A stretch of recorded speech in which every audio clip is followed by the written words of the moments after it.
गुरुजनांना विनंती करते की त्यांनी मंचावर आसनस्थ व्हावे। हा, एक गोष्ट अशी आहे, थोडा वेळ लागेल यांना सेट व्हायला, 2 मिनिटं बळा, छान चाललंय तुमचं। जादा संख्या असेल कंट्रोल करा।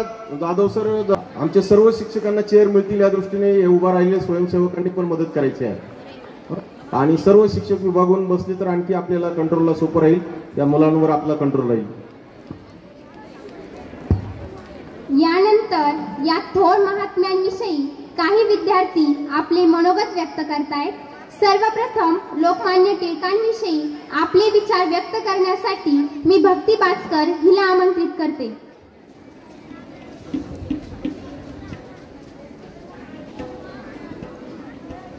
शुभ प्रभात। मंच पर उपस्थित सभी मान्यवर, आदरणीय प्राचार्य, शिक्षकगण तथा मेरे प्यारे दोस्तों, सभी को मेरा सादर प्रणाम। आज हम सब यहाँ लोकमान्य तिलक यानी बाल गंगाधर तिलक जी के स्मृति दिन पर एकत्रित हुए हैं। तिलक बाल गंगाधर, आपको शत शत बार प्रणाम हमारा। पराधीनता के बंधन में बंधी थी जब भारत माता, आपने तन मन धन अर्पित किया, देश प्रेम से जोड़ा नाता। स्वतंत्रता अधिकार जन्म से दिया यही जन जन को नारा। तिलक बाल गंगाधर, आपको शत शत बार प्रणाम हमारा। भारतीय स्वतंत्रता संग्राम के महान नेताओं में एक बाल गंगाधर तिलक, जिन्हें हम लोकमान्य तिलक भी कहते हैं। उन्होंने भारतीय स्वतंत्रता आंदोलन को नई दिशा देने में अहम योगदान दिया और लोगों में देश प्रेम और आत्मनिर्भरता की भावना जागृत की। उनके जीवन में कई महत्वपूर्ण घटनाएं हुई और उनके व्यक्तिमत्व में समर्थन, साहस और स्वतंत्रता के प्रति अटूट समर्पण की अनुभूति दिखती है। केशव गंगाधर तिलक, अंग्रेजों द्वारा उन्हें भारतीय अशांति के जनक कहा जाता था। वह उन नेताओं में से एक है जो भारत में स्वराज्य या स्वशासन के लिए हमेशा खड़े हुए।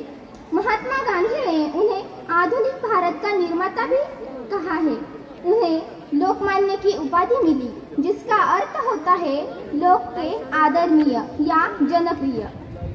यह उपाधि उन्हें उनके लोकप्रिय व्यक्तिमत्व और लोगों के बीच उनके उच्च सम्मान का प्रतीक बताती है। उनका जन्म 23 जुलाई 1856 को महाराष्ट्र के कोकण प्रदेश यानी रत्नागिरी के चिखली गांव में हुआ था, जबकि मृत्यु 1 अगस्त 1920 को उन्होंने दुनिया को अलविदा कहा। बाल गंगाधर तिलक पढ़ाई में शुरू से ही काफी तेज थे। उन्होंने प्राथमिक शिक्षा रत्नागिरी के विद्यालय में पूरी की। इसके बाद पिता का रत्नागिरी से पुणे स्थानांतरण हुआ तो उनका दाखिला भी पुणे के एंग्लो वर्नालुकर स्कूल में करा दिया गया। 1877 में तिलक ने पुणे के डेक्कन कॉलेज से संस्कृत और गणित विषय की डिग्री हासिल की। उसके बाद मुंबई के सरकारी लॉ कॉलेज से LLB पास किया। पढ़ाई पूरी करने के बाद तिलक पुणे के एक निजी स्कूल में गणित और अंग्रेजी के शिक्षक बन गए। हालांकि स्कूल के अन्य शिक्षकों से मतभेद के कारण 1880 में उन्होंने पढ़ाना छोड़ दिया। तिलक अंग्रेजी शिक्षा प्रणाली के आलोचक थे। स्कूलों में ब्रिटिश विद्यार्थियों की तुलना में भारतीय विद्यार्थियों के साथ हो रहे दोगले व्यवहार का वे विरोध करते थे। लोकमान्य बाल गंगाधर तिलक एक उदार और समर्पित व्यक्ति थे। उनकी विचारधारा में स्वतंत्रता, सामर्थ्य और एकता के लिए गहरा विश्वास था। उन्होंने जनता को अपने देश प्रेम और स्वाधीनता के प्रति प्रेरित किया और उनके समर्थन में लाखों लोग उनके पीछे खड़े हो गए। उन्होंने नारा दिया था कि स्वराज्य हमारा जन्मसिद्ध अधिकार है और उसे हम लेकर ही रहेंगे। इस नारे ने भारतीय जनमानस को नई ऊर्जा भर दी। उनकी वाणी और विचारधारा ने जनता को आत्मविश्वास और आत्मनिर्भरता के लिए प्रोत्साहित किया। उनके आंदोलनकारी सोच और करिश्माई व्यक्तिमत्व ने उन्हें एक विशिष्ट स्थान प्रदान किया और उन्हें आज भी भारतीय इतिहास में एक महान नेता के रूप में याद किया जाता है। लोकमान्य तिलक जी ने भारतीय स्वतंत्रता आंदोलन को प्रेरित किया और भारतीय आजादी में महत्वपूर्ण योगदान दिया। उनकी विचारधारा और कार्यों ने भारतीय स्वतंत्रता आंदोलन को प्रेरित किया और उन्हें लोकमान्य के रूप में सम्मानित किया गया। उनके योगदान की स्मृति आज भी हमारे देश के लिए एक प्रेरणा स्रोत है। 1 अगस्त 1920 को उन्होंने आखिरी सांस ली। ऐसे में उनकी पुण्यतिथि पर उन्हें उनकी स्मृति को मैं शत शत नमन करती हूँ और मेरे 2 शब्द यहाँ खत्म करती हूँ। धन्यवाद।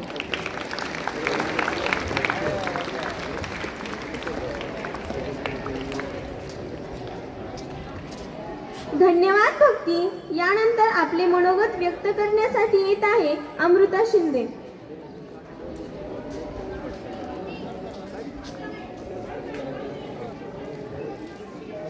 क्रांतीची मशाल पेटली, सिंहाची सिंह गर्जना गरजली। क्रांतीची मशाल पेटली, सिंहाची सिंह गर्जना गरजली। स्वातंत्र्याची नवी प्रेरणा टिळकांनी जनतेला दिली। स्वातंत्र्याची नवी प्रेरणा टिळकांनी जनतेला दिली।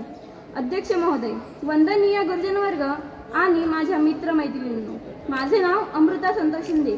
मी इयत्ता 10वी तुकडी ड मध्ये शिकते। भारताचा इतिहास ज्या नावाशिवाय अपूर्ण आहे, आजही त्यांचे नुसते नाव घेतले तरी अभिमानाने भरून येतो, असे व्यक्तिमत्व म्हणजे लोकमान्य टिळक। प्रथम त्यांच्या प्रतिमेस अभिवादन करून मी माझ्या भाषणास सुरुवात करते। रत्नागिरी जिल्ह्यात चिखली गावात 23 जुलै 1856 रोजी एका तेजस्वी सूर्याचा जन्म झाला आणि या तेजस्वी सूर्याच्या प्रखर तेजाने अन्यायाचा काळोख चिरला। हा तेजस्वी सूर्य म्हणजे बाळ गंगाधर टिळक। जहाल विचारसरणी होती, लेखनी तलवार होती। जहाल विचारसरणी होती, लेखनी तलवार होती। प्रखर त्याच्या विचारांनी ब्रिटिश सत्ता हादरली होती। प्रखर त्याच्या विचारांनी ब्रिटिश सत्ता हादरली होती। आपले विचार स्पष्टपणे मांडण्याची ताकद टिळकांमध्ये होती। ते आपल्या लेखणीतून ब्रिटिश सरकारवर टीका करत। 1896 मध्ये महाराष्ट्रात मोठा दुष्काळ पडला। टिळकांनी शेतकऱ्यांना संघटित होण्याचे आवाहन दिले, त्यांच्या हक्काची जाणीव करून दिली।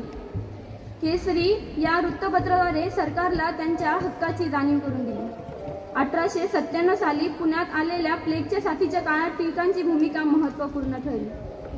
टिळक जहालवादी होते। स्वातंत्र्य मिळवण्यासाठी रक्त सांडावेच लागेल, नाही तर मिळालेल्या स्वातंत्र्याची किंमत राहणार नाही असे ते मानत। कितीही संकट आले, आभाळ जरी कोसळले तरी त्यावर पाय ठेवून उभा राहील मी, असे ते म्हणत। अशाच आत्मविश्वासाने त्यांनी भारतीय स्वातंत्र्य लढ्याचे नेतृत्व केले। अशा थोर नेत्याचे 1 ऑगस्ट 1920 रोजी निधन झाले। आजही त्यांचे नाव, त्यांचे विचार प्रत्येक भारतीयांच्या मनात कोरले आहे। अशा महान नेत्याला माझे कोटी कोटी प्रणाम करून शेवटी एवढंच म्हणेन, पदोपदी पसरवून निखारे आपल्याच हाती। पदोपदी पसरवून निखारे आपल्याच हाती। होऊन या बेभान धावले भारत मातेसाठी। कधी न थांबले विश्रांतीस्तव, पाहिले न मागे। संघर्षातून विणले त्यांनी स्वातंत्र्याचे धागे। संघर्षातून विणले त्यांनी स्वातंत्र्याचे धागे। धन्यवाद।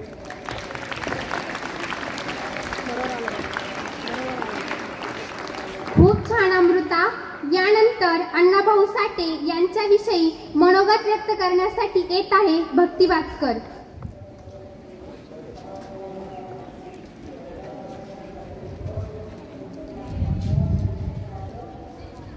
अण्णाभाऊंचे साहित्य म्हणजे शब्दरूपी तलवार होती। भल्या भल्याच घाम फोडणारी तिला धार होती। शासनकर्त्यास पण त्यांच्या लेखणीचा धाक होता। नेता आमचा लाखात नाही तर करोडोत एक होता। दीन दुबळ्यांचे दुःख साहित्यात मांडले। न्याय हक्कासाठी ते राज्यकर्त्यास भांडले। अण्णाभाऊ बनले गोरगरिबांचा आवाज। त्यांच्यामुळेच आला हा सोन्याचा दिन आज। साधं राहणीमान, उच्च विचारसरणी, साहित्य क्षेत्रात नाव त्यांचे मोठे, असे आमचे लोकशाहीर अण्णाभाऊ साठे। सांगली जिल्ह्यातील वाटे गावात निवडुंगाच्या झुडपात पसरलेली मातंग समाजातील लोकांची 7-8 घरं दिसतायत।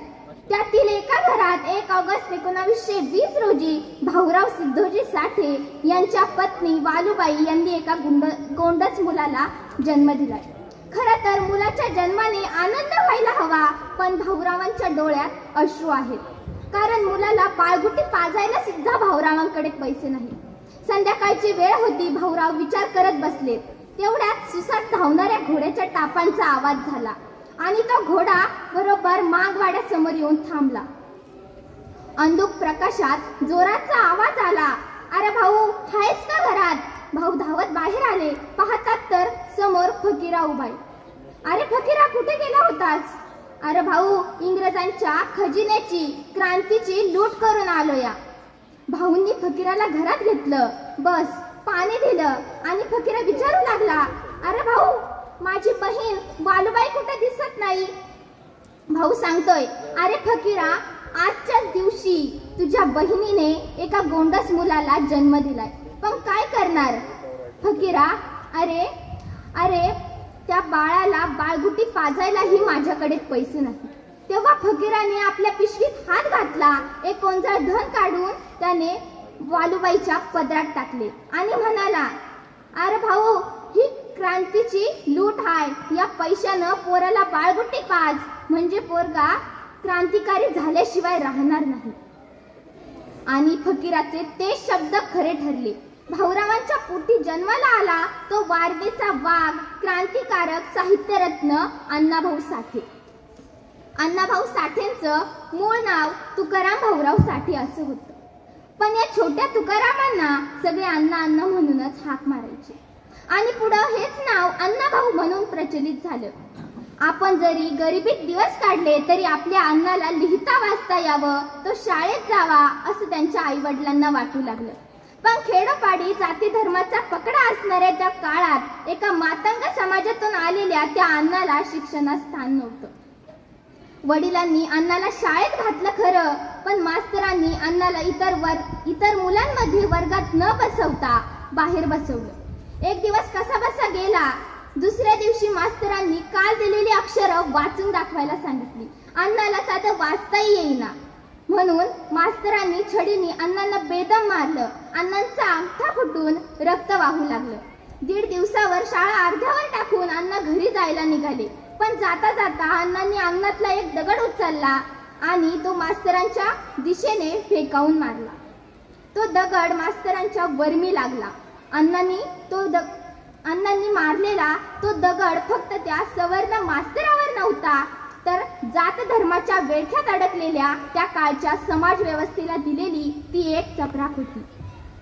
तुकारामांनी या विश्वाला तुकारामाची गाथा सांगितली आणि हा दुसरा तुकाराम शाळेतून माथा भडकून निघाला होता. अण्णांनी परत कधीही शाळेचं तोंड बघितलं नाही. वडिलांनी अण्णाला मुंबईला घेऊन जायचं ठरवलं. तिकिटाला पैसे नाहीत म्हणून 450 म्हणजेच 450 मैलाचं अंतर अनवाणी पायांनी तुडवत दोघं बापलेक मुंबईच्या दिशेने निघाले. गरिबीनं केली ताटातूट आम्हा दोघांची, झाली तयारी मुंबईला जाण्याची. वेळ होती ती भल्या पहाटेची, बांधाबांध झाली या भाकर तुकड्याची.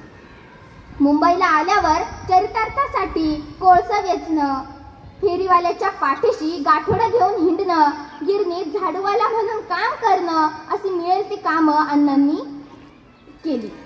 कामावर जाताना येताना रस्त्यावरील दुकानांचे फलक बघून ते अक्षर जोडू लागले, शब्द तयार करू लागले, त्याची उजळणी करू लागले आणि हळूहळू अण्णांना वर्तमानपत्र वाचता येऊ लागले.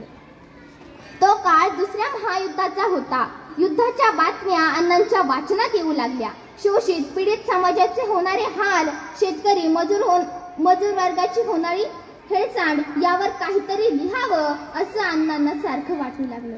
अण्णांनी लिहिलेला स्टालिनग्राडचा तो पोवाडा म्हणजे चर्चेचा विषय ठरला.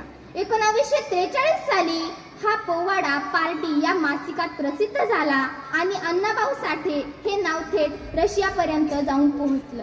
1944 साली शाहीर अमर शेख आणि कमांडकर यांच्या मदतीने अण्णाभाऊ साठेंनी लाल बावटा हे कलापथक स्थापन केलं आणि अवघ्या काही दिवसातच या पथकाने संबंध महाराष्ट्रात स्वतःचा दबदबा निर्माण केला. आदिवासी, कोळी, भिल, माघ, महार, रामोशींच्या व्यथा त्यांनी कथा कादंबऱ्यातून मांडल्या. तमाशाला सांस्कृतिक वारसा मिळवून देण्याचं श्रेय अण्णाभाऊंना जातं. तमाशात काम करणाऱ्या स्त्रियांवर होणारे शोषण यावर अण्णांनी वैजयंता ही कादंबरी लिहिली. तर त्यांच्या फकीरा या कादंबरीला 1961 सालचा उत्कृष्ट कादंबरीचा पुरस्कारही मिळाला. माझी मैना गावावर राहिली, माझ्या जीवाची होती या काहिली, सीमा प्रश्नावर लिहिलेली त्यांची ही लावणी अजरामर झाली. 1961 साली रशियाच्या इंडो सोव्हियन कल्चरल सोसायटीच्या निमंत्रणावरून अण्णाभाऊ रशियाला पोहोचले आणि त्यांनी शिवाजी महाराजांचा इतिहास त्यांनी आपल्या पोवाड्यातून रशियन जनतेसमोर मांडला. तो पोवाडा ऐकून तेथील लोक प्रभावित झाले. मला असं वाटतं की कदाचित महाराजांचा इतिहास आंतरराष्ट्रीय पातळीवर सांगणारे अण्णाभाऊ साठे हे पहिलेच शाहीर असतील. अण्णांचं साहित्य जगभरात अनेक भाषांमध्ये अनुवादित झालं. त्यांच्या कथा कादंबरीवर अनेक चित्रपट सुद्धा झाले. त्यांच्या कथांप्रमाणेच त्यांचं जीवनही अतिशय संघर्षमय होतं. त्या काळी सरकार दरबारी सुद्धा त्यांचं नाव लौकिकच झाला. मुंबईत झोपडपट्टीत अण्णांचं अख्खं आयुष्य गेलं, पण याच झोपडपट्टीत एकापेक्षा एक कलाकृती घडत गेल्या. एकदा कुणीतरी गमतीनं अण्णांना विचारलं, अण्णा तुमच्या झोपडीचा दरवाजा इतका लहान का? तर अण्णांनी सुद्धा गमतीनं उत्तर दिलं, उद्या पंतप्रधान पंडित नेहरू जरी माझ्या झोपडीत आले तरी त्यांना खाली वाकूनच यावं लागेल. संपत्ती आणि कीर्ती यांच्या मागे कधीही न धावलेला हा महान साहित्यिक शेवटपर्यंत अतिशय साधेपणाने जगला. 18 जुलै 1969 अण्णाभाऊ आपल्यातून निघून गेले, पण जाता जाता शोषित पीडित समाजाच्या हत्तीचं बळ देऊन गेले. अन्यायाविरुद्ध आवाज उठवण्याचं बळ देऊन गेले. धन्यवाद. एवढं बोलून मी माझ्या 2 शब्द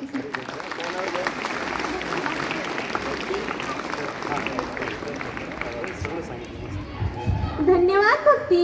यानंतर प्रश्नमंजुषा घेऊन येत आहे पल्लवी दुर्गे आणि प्रणिता लांबे.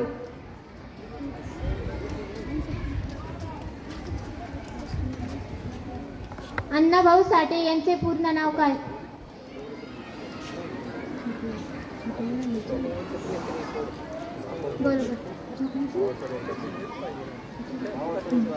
अण्णाभाऊ साठे यांचे जन्म किती साली झाला?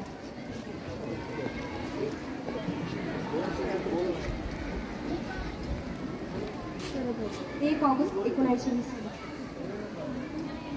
अण्णाभाऊ साठे यांचा जन्म कोणत्या गावी झाला? रत्नागिरी. माईक लागत असेल तर घेऊन जा. आणि आता आमचे स्वयंसेवक जे सांगतील की सर याला प्रश्न विचारा, त्यांना आपण प्राधान्य देऊ. त्यांचं ऑब्झर्वेशन ऐकवण्याचं लक्ष नव्हतं, त्यांना आपण प्राधान्य देऊया. माईक आहे.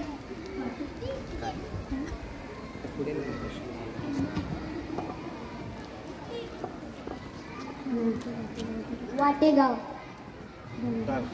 अभिनंदन करायला तिचं. लोकमान्य टिळकांचे पूर्ण नाव काय होते?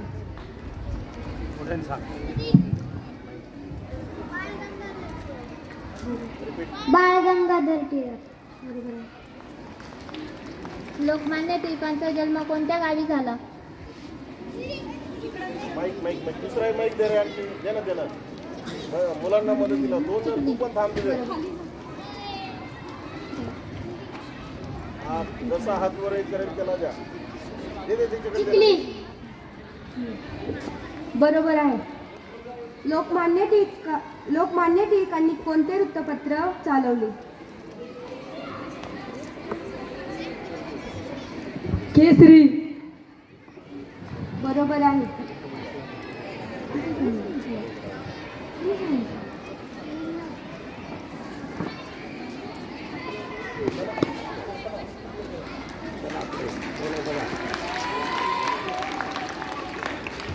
धन्यवाद पल्लवी आणि प्रणिता. यानंतर मराठी विषयाचे अध्यापक व विविध विषयांचा गाढा अभ्यास असणारे आपले सर्वांचे आवडते आदरणीय शेला सरांना मी विनंती करते की त्यांनी आम्हाला मार्गदर्शन करावे.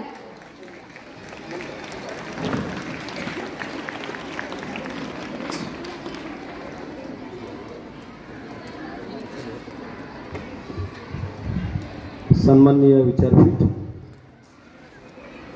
सर्व शिक्षक बंधू भगिनी, विद्यार्थी मित्रांनो, आज लोकमान्य टिळकांची पुण्यतिथी आणि डॉक्टर अण्णाभाऊ साठे यांची जयंती आहे. त्या दोघांनाही विनम्र अभिवादन. मागच्याच वर्षी साहित्यरत्न लोकशाहीर अण्णाभाऊ साठे यांना राजीव गांधी विद्यापीठातर्फे डॉक्टरेट ही पदवी मिळालेली आहे. त्याच्यामुळे त्यांच्या नावापुढे आपण डॉक्टर असा शब्दही लावलेला आहे. तिथे आपण त्यांचं जे काही तैलचित्र काढलेलं आहे तिथे सुद्धा तो उल्लेख आहे. असो, आत्ताच या विद्यार्थिनींनी खूप छान माहिती दिली.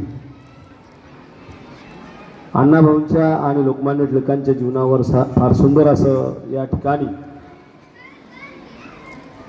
व्याख्यान म्हणा किंवा माहिती मुलांनी आपल्यापुढे सादर केलेली आहे. लोकमान्य टिळक बहुतेक करून सर्व भारतभर माहितीच आहे. बालपणापासून आपण त्यांच्या अनेक कथा ऐकतच असतो. चिखलात ज्याप्रमाणे कमळ उगावं तसं चिखली गावी टिळकांचा जन्म झाला. मी शेंगा खाल्ल्या नाहीत, मी टरफलं फेकणार नाही, स्वराज्य माझा जन्मसिद्ध हक्क आहे, तो मी मिळवणारच. असंतोषाचे जनक इंग्रज अधिकारी चिरॉल नावाच्या अधिकाऱ्याने त्यांना भारतीय असंतोषाचे जनक असं म्हटलेलं आहे. हे सगळं माहिती आपल्याला आहे. आज मी मुळात तुम्हाला अण्णाभाऊ म्हणण्यापेक्षा साहित्यिक कार्य आहे. शैक्षणिक या अर्थानं म्हटलं की त्यांची अनेक पुस्तकं MA BA ला आहेत आणि त्यांच्या पुस्तकामध्ये काय आपल्याला तत्त्व दिलेली आहेत, मार्गदर्शन केलेलं आहे त्याविषयी आणि त्यांनी कोणते विचार मांडलेले आहेत याविषयी मी तुम्हाला थोडक्यात माहिती सांगणार आहे. बाकी त्यांचं बालपण, कुठे शिकले, काय कसं, त्याविषयी सगळं आपलं झालेलं आहे. आत्ताच मुख्याध्यापकांनी ग्रंथपालाला सांगून अण्णाभाऊ साठेंची अनेक पुस्तकं या ठिकाणी ठेवलेली आहेत. पाठीमागे जसं दिवसभर तुम्हाला वेळ मिळेल तशी ती चाळा. आणि त्यातल्या त्यात अण्णाभाऊ साठे यांचं जगप्रसिद्ध पुस्तक म्हणजे फकीरा कादंबरी. ही फकीरा कादंबरी अण्णाभाऊंनी डॉक्टर बाबासाहेब आंबेडकरांच्या लेखणीला अर्पण केलेली आहे. या फकीरा कादंबरीमध्ये अण्णाभाऊंनी एक फकीरा नावाच्या क्रांतिकारी माणसाचं चित्रण केलेलं आहे की हा फकीरा जो आहे, हा फकीरा अन्यायाविरुद्ध कसा पेटून उठतो आणि गावाचं, त्या प्रांताचं, देशाचं रक्षण करण्यासाठी, गोरगरीब सामान्य जनतेचं रक्षण करण्यासाठी आपल्या जीवाची पार बाजी लावतो आणि स्वतः मग कसा इंग्रज अधिकाऱ्यांना स्वाधीन होतो याविषयीची ती कथा त्या ठिकाणी आहे. तर असा हा जो काही फकीरा आहे, हा फकीरा हे काल्पनिक पात्र नाही. अण्णाभाऊ म्हणतात, जे मला दिसतं, जे मी अनुभवलं, उपभोगलं त्यावरच मी लिहितो. मी कोणत्याही कल्पनेच्या भरारा मारत नाही. साहित्य हे वास्तव जीवन मांडण्याचं व्यासपीठ आहे. कल्पनेच्या भराऱ्या त्या ठिकाणी नसाव्यात, म्हणजे समाजाच्या व्यथा त्या ठिकाणी असाव्यात, फक्त त्या कथा होऊ नये यासाठी अण्णाभाऊंनी त्या ठिकाणी आपलं संपूर्ण लेखन केलेलं आहे. तर ते या फकीरा कादंबरीमध्ये ज्यावेळेस बेडसर गावचा खजिना लुटतो आणि तो खजिना लुटून त्या ठिकाणी वाटेगावला येतो तर बहीण बाळात झालेली असते आणि ₹100 तो त्या बाळाच्या गुटीसाठी, बाळाचं जे काही लहान मुलाला लागणारं खानपान आहे त्यासाठी देतो. आणि हा क्रांतीचा पैसा आहे, कारण तो इंग्रजांच्या खजिन्यातून लुटलेला आहे. म्हणजे बाळ क्रांतिकारक झालं पाहिजे आणि खरोखरच एक क्रांतीचा सूर्य त्या दिवशी मावळला. लोकमान्य टिळकांच्या रूपाने, दुसरा अण्णाभाऊंच्या रूपाने दुसरा क्रांतीचा सूर्य त्या दिवशी त्याचा उदय झालेला आहे. तर या पुस्तकामध्ये, फकीरा या कादंबरीमध्ये, जेव्हा फकीराचा बाप रानू हा शिलेगावामध्ये असतो त्यावेळेस त्या गावचा शंकर पाटील त्या गावामध्ये उदास बसलेला असतो आणि उदास बसलेला शंकर पाटील पाहून रानू विचारतो की आपण असे उदास का बसलात पाटील. तर त्याआधी पाटलाची बदनामी अनेक ठिकाणी चित्रपट सृष्टीने आणि त्यावेळेच्या तत्कालीन उच्चवर्णीय लेखकांनी केली होती की पाटील म्हणजे फक्त फडामध्ये रमणारा, मग ते कुस्तीचा फड असेल, ऊसाचा फड असेल, नाहीतर तमाशाचा फड असेल. पाटलाची उपमाच किंवा कल्पनाच वाड्यावर या अशा पद्धतीने केलेली होती.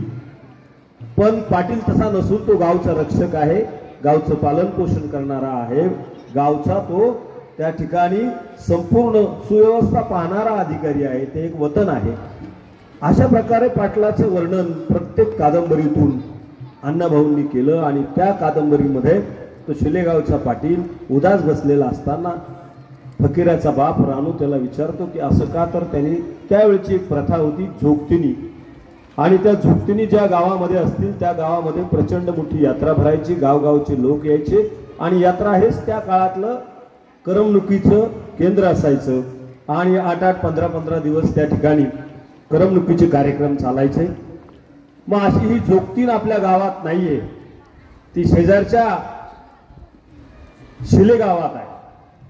मी जे सांगितलं मगाशी ते शिलेगाव अण्णाभाऊंचं आपल्या फकीराचं नाही तर फकीराचं गाव वाटेगाव आहे. आणि या शिलेगावातून ही जोगती कोण आणील, असा कोण मर्द आपल्या गावामध्ये आहे की जो जोगती आणील. आणि त्यावेळेस राणूनं सांगितलं की पाटील यात्रा कधी आहे, म्हणे पुढल्या आठवड्यात आहे, तर तुम्ही तयार राहा म्हणे, आपल्या वाटेगावच्या सीमेवर मी जाऊन त्या जोगतीने घेऊन येतो. पद्धत अशी होती की ते मिरवणूक निघायची, आजही जत्रा म्हटलं की मिरवणूक निघते आणि त्या मिरवणुकीमध्ये त्या जोगतीनी म्हणजे अशा पत्र्याच्या किंवा पितळाच्या अशा त्या देवी आणि त्या खोबऱ्याच्या वाट्या त्या ठेवलेल्या असायच्या आणि तो जो कोणी पळून नेईल दुसऱ्या गावामध्ये यशस्वी होईल त्या गावाच्या शिवेमध्ये जाण्यात, तर त्यानंतर त्या जोगतिनीचा मान म्हणजे त्या पूर्ण पंचकृषीमध्ये त्या गावाला सगळा मान आणि त्या गावामध्ये सगळी भरभराट अशी एक प्रथा होती. आणि त्यामुळे गावोगावचे शूरवीर वगैरे त्या जोगतिनी लुटायला यायचे आणि मग गावकरी जे आहेत ते गावकरी त्या ठिकाणी पहारा देऊन असायचे. आणि त्या ठिकाणी असा पहारा असताना सुद्धा हा राणोजी त्याचा एक मित्र घेऊन, शंकर नावाचा मित्र घेऊन त्या जत्रेमध्ये जातो आणि निरोप द्यायला सांगतो शंकर पाटलाला की तुम्ही सीमेवर या, मी जोगतिनी घेऊन येतो आहे. आणि तिकडे जत्रेची गडबड चालू असताना, आरडाओरडा सुरू असतानाच त्या ठिकाणी तो त्या जोगतिनी हातामध्ये घेतो आणि पोटाशी धरून पळू लागतो. त्याचा गबऱ्या नावाचा एक घोडा असतो, तो गबऱ्या घोड्या अतिशय चपळ असतो. फक्त तो त्या गबऱ्या घोड्याच्या कानात सांगतो की गबऱ्या काही करून मला तो आपल्या शिवामध्ये घेऊन चाल. आणि गबऱ्या वायूच्या वेगानं पळत असतो, पळत असतो, पळत असतो. परंतु हे तोपर्यंत गावाला माहिती होतं आणि राघू खोत जो गावचा पाटील असतो तो पाटील त्या ठिकाणी असतो आणि तो पाठलाग करतो. त्याच्याकडे घोडा असतो. अनेक शेकडो हजारो गावकरी पाठलाग करतात, जोगतीन पळवली, जोगतीन पळवली असं म्हणून ते त्या वाटेगावच्या पांदीकडे, वाटेगावच्या रस्त्याकडे चालत जातात, पळत जातात. मिळेल ते हत्यार घेऊन त्या राणूचा पाठलाग करतात आणि राणूचा गबऱ्या वायूच्या वेगानं त्याला त्या वाटेगावाकडे घेऊन जात असतो. त्या ठिकाणी मग तो त्याच्या हद्दीमध्ये त्याचे तिकडचे लोक आलेले असतात जवळ त्याच्या सीमेमध्ये आणि राणू त्याच्या सीमेमध्ये प्रवेश करून घोडा हळू करतो. प्रत्येक गावाला एक शिव असते, त्या शिवेत गेला म्हणजे तो त्याच्या गावात गेला, बाउंड्री असते. आणि तरीही तो खोत येऊन त्या ठिकाणी पाठीमागून येऊन वार करतो. खरं तर नियम असा असतो की एकदा त्याने बाउंड्री ओलांडली, शिव ओलांडली की त्या ठिकाणी तो वाचला म्हणजे तो जिंकला. पण हा खोत संतापाने बेभान झालेला असतो. मग आमच्या गावातून जोगतीन पळवले आणि तो जिंकलेला असताना राणूला ठार करतो. आणि मग त्यावेळेस शंकर पाटील आणि ते संपूर्ण गाव चाल करून शिलेगावावर जातं. प्रांत येतात, पोलीस येतात आणि मग तंटा त्या ठिकाणी बसला जातो. त्या खोताला शिक्षा होते आणि त्या जोगतीने वाटेगावात जातात आणि वाटेगावाची भरभराट होते. प्रचंड असं वाटेगावाला समृद्धी येते. गावोगावचे लोक येतात, यात्रा भरते, वेगवेगळ्या प्रकारच्या त्या ठिकाणी मनोरंजनाचे कार्यक्रम होतात आणि हे केवळ रानूमुळे झालं. आणि मग रानूच्या कुटुंबाची जबाबदारी त्या ठिकाणी पाटील घेतो. अशा प्रकारचे चांगले पाटील त्या अण्णाभाऊंनी रंगवलेले आहे. तर आणि मग फकीरा नावाचा त्याचा मुलगा पुढे परत एकदा त्याच खोताचा मुलगा जोगतीने घेऊन पळून जात असताना तो त्या फकीरा त्या घबऱ्या घोड्यावरूनच त्याला पाठलाग करून त्याच्या हातातून त्या जोगतीने हात त्याचा मारून त्याला त्या जोगतीने परत आपल्या वाटेगावात शिवेच्या आतच घेऊन येतो. आणि त्याला विचारलं जातं की तू त्याला ठार का करू शकला नाही. ते म्हणे नाही, त्याला आठवण राहिली पाहिजे की आपण निरपराध माणसाला ठार केलं होतं, मला संधी होती तरी पण मी ठार केलं नाही. अशा प्रकारचा हा जो फकीरा आहे, हा फकीरा श्रीमंताची लूट करायचा आणि गरिबाला वाटायचा.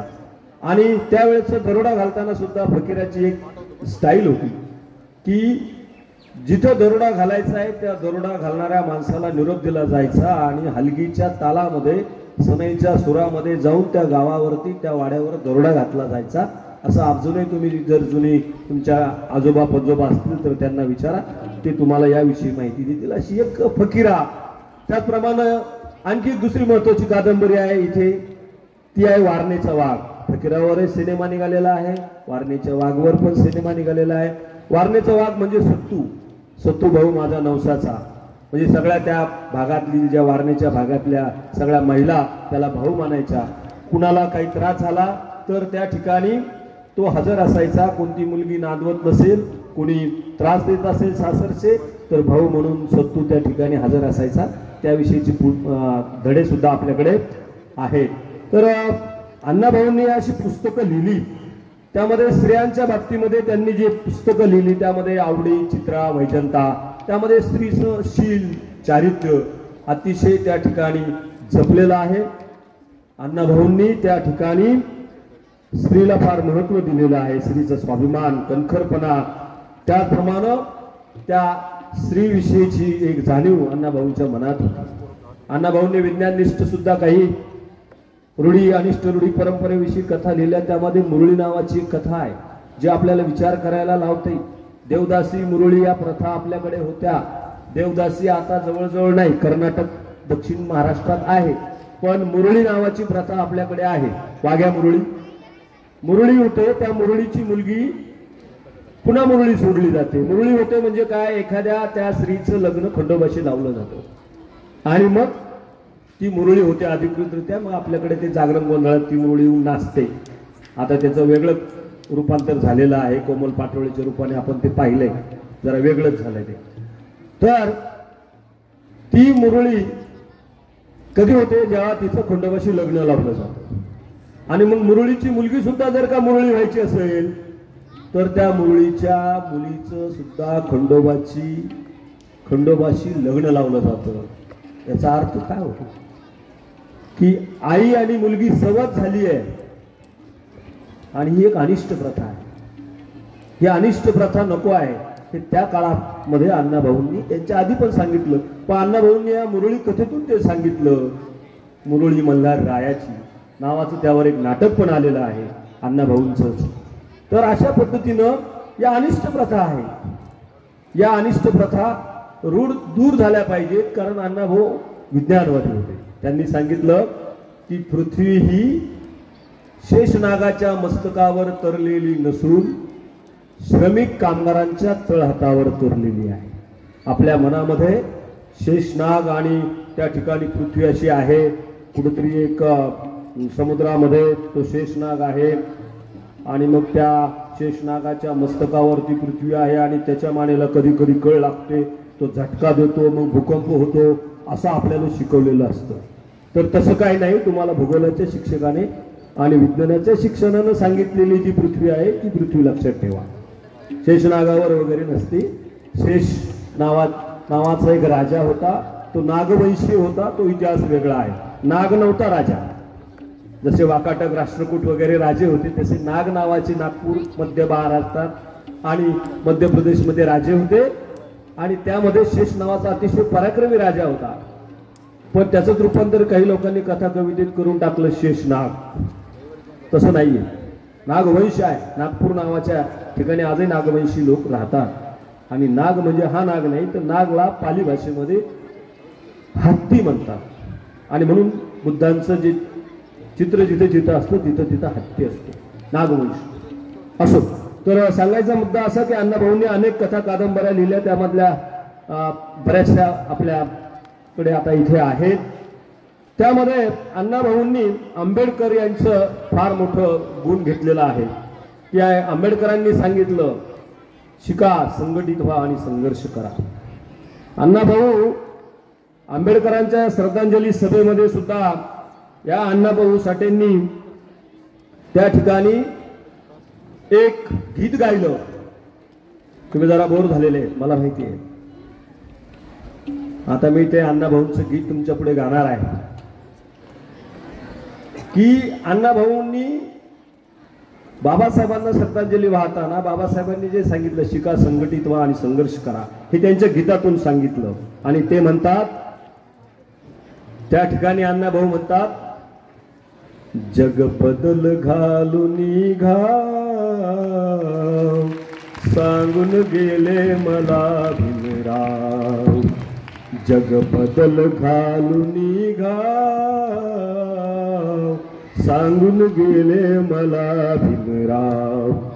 गुलामगिरीच्या या चिखलात ऋतून बसला काय रावत. अंग जाडून निघ बाहेरी धोबिनीवरती धाव.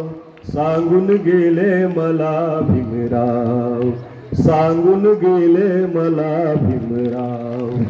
सांगून गेले मला भीमराव. धनवंतांनी अखंड पिळले, धर्मांधांनी तसेच छळले. मगराने जणू माणिक गिळले, चोर झाले साव. सांगून गेले मला भीमराव. सांगून गेले मला भीमराव. जग बदल घालून घाव सांगून गेले मला भीमराव. सांगून गेले मला भीमराव. एकजुटीच्या या रथावरती आरूढ होऊन चल बापुढती.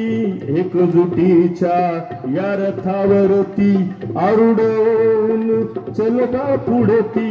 नव महाराष्ट्रा निर्मून जगती करी प्रकट निज नाव. सांगून गेले मला भीमराव. सांगून गेले मला भीमराव. जग बदल घालून घाव सांगून गेले मला भीमराव. सांगून गेले मला भीमराव. सांगून गेले मला भीमराव. मला लढणं मान्य आहे, रडगाणं मान्य नाही, हे बाबासाहेबांनी सांगितलं. गुलामाला गुलामीची जाणीव करून द्या, म्हणजे तो बंड करून उठेल. त्याच्या हक्कासाठी त्यांनी झगडलं पाहिजे, रडलं नाही पाहिजे. अशा अर्थानं त्या ठिकाणी अण्णाभाऊंनी विचार मांडलेले आहे. अण्णाभाऊंचे साहित्य आता सांगितल्याप्रमाणे फकीरा असेल, वारणेचा वाघ असेल, वैजंता, माकडीचा माळ, पुढारी पाहिजे, शेडजीचं इलेक्शन, अशा अनेक कथा 35 कादंबऱ्या आहेत, 18 त्यांची कथा संग्रह आहेत, 15 नाटकं आहेत. त्याचप्रमाणे छक्कड आहे. मग अशी कुणीतरी लावणी म्हटलं, ती जी छक्कड आहे, छक्कड आणि लावणीमध्ये फरक आहे. फडावरची जी असते ती छक्कड आणि तिच्यामध्ये शृंगार रस नसतो. शक्यतो लावणीमध्ये शृंगार रस असतो. आपण ज्या लावण्या ऐकतो, डान्स इथे बसवलेले असतात. पण अण्णाभाऊंची जी काही छक्कड आहे ती छक्कड म्हणजे माझी मैना. माझी मैना गावावर राहिली, माझ्या जीवाची होती या काहिली. माझी मैना गावावर राहिली, माझ्या जीवाची होती या काहिली. माझी मैना गावावर राहिली, माझ्या जीवाची होती या काहिली.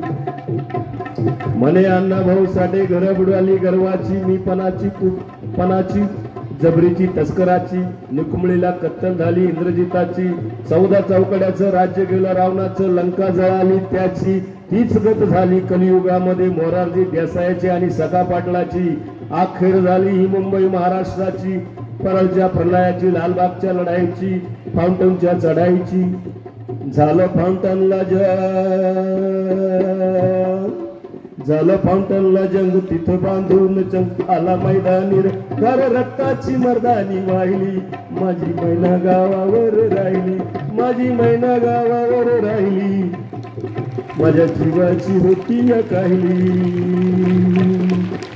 महाराष्ट्राने गुढी उभारली विजयाची, दाखवली रीत पाठ भिंतीला लावून लढायची, परी टगमग थांबली नाही माझ्या अंतरेची, गावाकडं मैना माझी भेट नाही तिची, तीच गत झाली आहे या खंडित महाराष्ट्राची. बेळगाव कारगाव कारवार डांगर उंबरगाव मालकी तुझ्याची, धोंडखंडिनीची कमाल दंडिलीची, चिडबेकीची घरेजिकीची विनवणी आहे या महाराष्ट्राला शाहिराची. आता वळू नका, आता वळू नका, रणी पळू नका, कुणी चळू नका, बिनी मारायची अजून राहिली, माझ्या जीवाची होती या काही, माझी मैना गावावर राहिली, माझ्या जीवाची होती या काही, माझी मैना गावावर राहिली, माझ्या जीवाची होती या काही. धन्यवाद.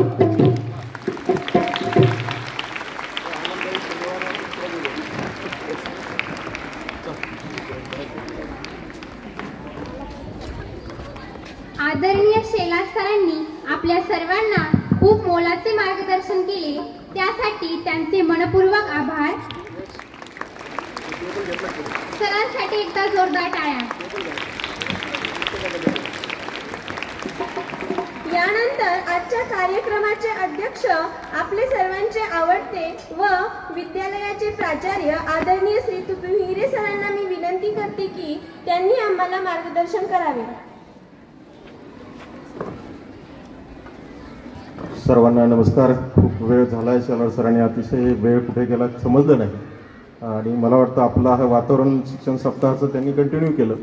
त्यानिमित्ताने आपले हे समाज सुधारक त्यांच्यातून फार मोठी प्रेरणा आणि प्रत्यक्ष त्यांचं झालेलं लिखाण किंवा काव्य आपल्याला प्रत्यक्षात या ठिकाणी त्यांनी सांगितलं, त्याबद्दल त्यांचे आपण टाळ्या वाजवून अभिनंदन करूया. त्याचप्रमाणे व्यासपीठावर असणारे विद्यालयाचे उपमुख्याध्यापक डोंगरे सर, पर्यवेक्षक बाबा सर, आमचे सिनियर शिक्षक Hiwale sir, Sanjay sir, Thakur sir आणि गेवरे सर, विस्पुते सर आणि सर्व शिक्षक बंधू भगिनी आणि आमचे सर्व स्वयंसेवक आणि विद्यार्थी मित्रांनो, अतिशय आपलं ऊन असतानाही या ज्या लोकांनी जसं स्वातंत्र्यासाठी टिळकांनी खूप मोठा वृत्तपत्राद्वारे आघात केला, स्वतः चळवळीतून भाग घेतला, त्यांनी खूप त्रास घेतला, थोडासा आपण ऐकण्यासाठी त्रास घेतोय, त्याबद्दल तुमचं मनपूर्वक अभिनंदन. होऊन जाऊ द्या एकदा टाळ्या तुमच्यासाठी. हां, जरा थकवा जातो. हां, एकदा क्लॅप करा बरं. 1 2 3.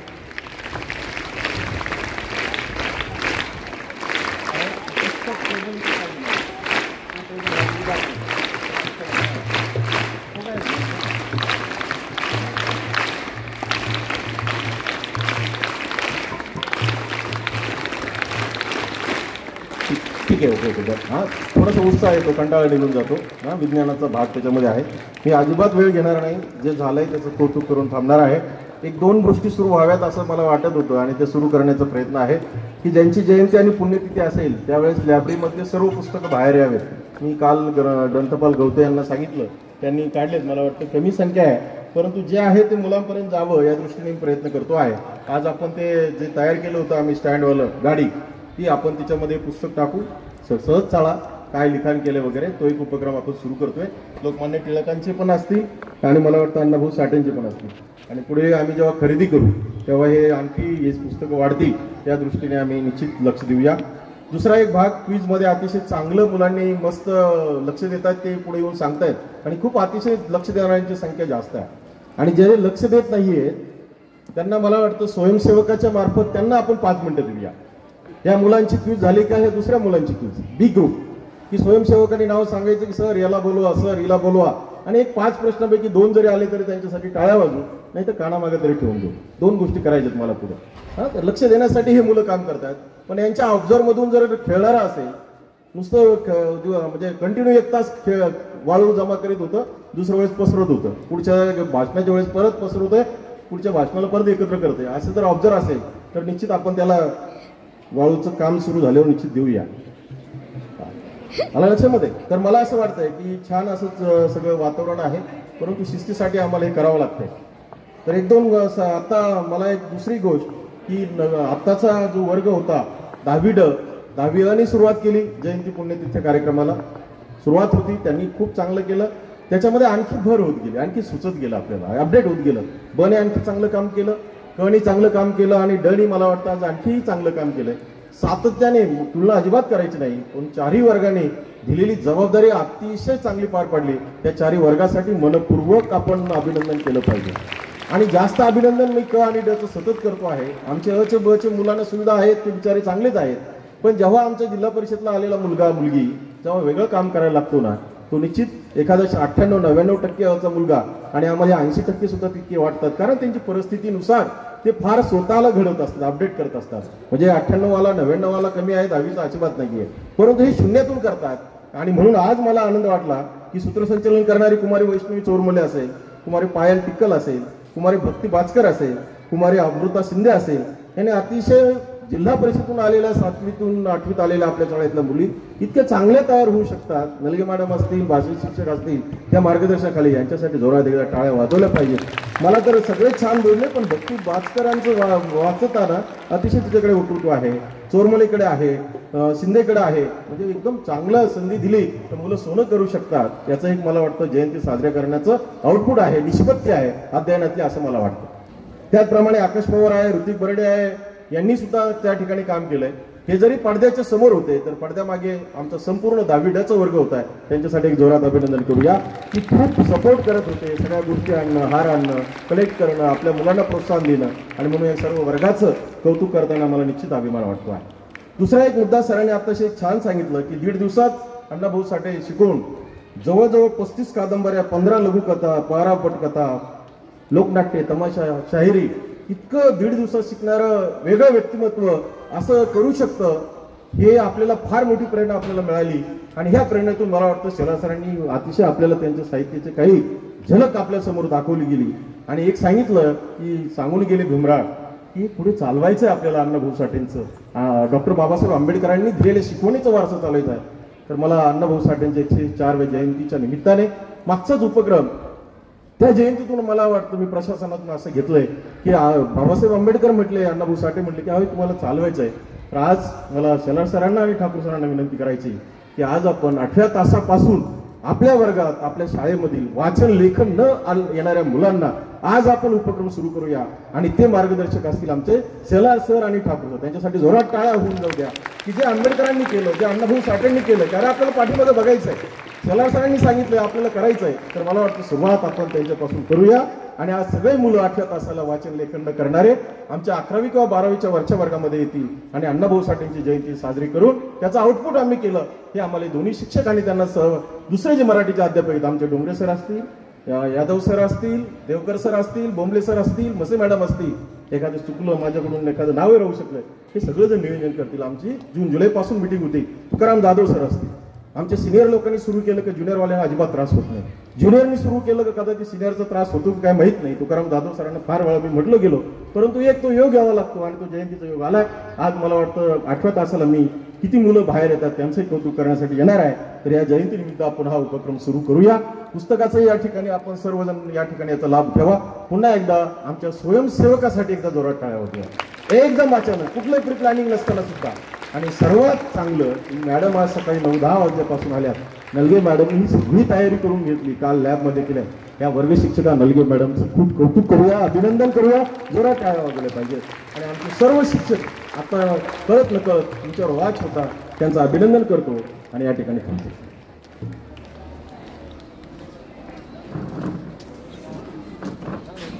धन्यवाद सर.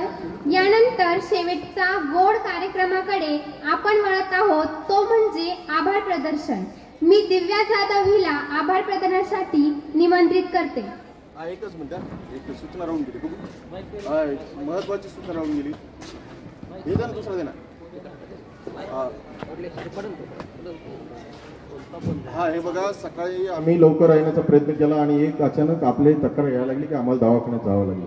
फार वेगळं मुलं वागतायत बघा, सगळा बॅलन्स घालून टाकतायत. काय झालं काय कळतच नाही नालायकांना एका दोन जणांना त्याला भेटी तुमच्या आले आहे पूर्णहुतीच्या कातरवेळी, भेटी तुमच्या आले आहे पूर्णहुतीच्या कातरवेळी, सुचल्या तशा सादर करते आभाराच्या चारच ओळी. सप्रेम नमस्कार. आजच्या या कार्यक्रमाचे आभार प्रदर्शन करण्यासाठी मी दिव्या जाधव येथे उभी आहे. सर्वप्रथम विचारांचा अमोल ठेवा आपणासमोर मांडणारे अध्यक्ष श्री तुकविरे सर व श्री शेलार सर यांचे मनपूर्वक आभार. माझ्या सर्व आदरणीय गुरुजनांचे आभार. थोरांचे चारित्र्य उलगडणाऱ्या वक्त्यांच्या शब्दांचे आभार. आपण सर्व संयमी श्रोते विद्यार्थी मित्रमैत्रिणींचे आभार. त्याचप्रमाणे कार्यक्रमाच्या आयोजकांचे आभार. आम्हाला मार्गदर्शन करणाऱ्या श्रीमती नलके मॅडम यांचे मनपूर्वक आभार. आम्हाला मदत करणाऱ्या गणेश काका, यश काका, बर्डे काका, बर्डे मावशी, नजमा मावशी यांचे आभार. धन्यवाद.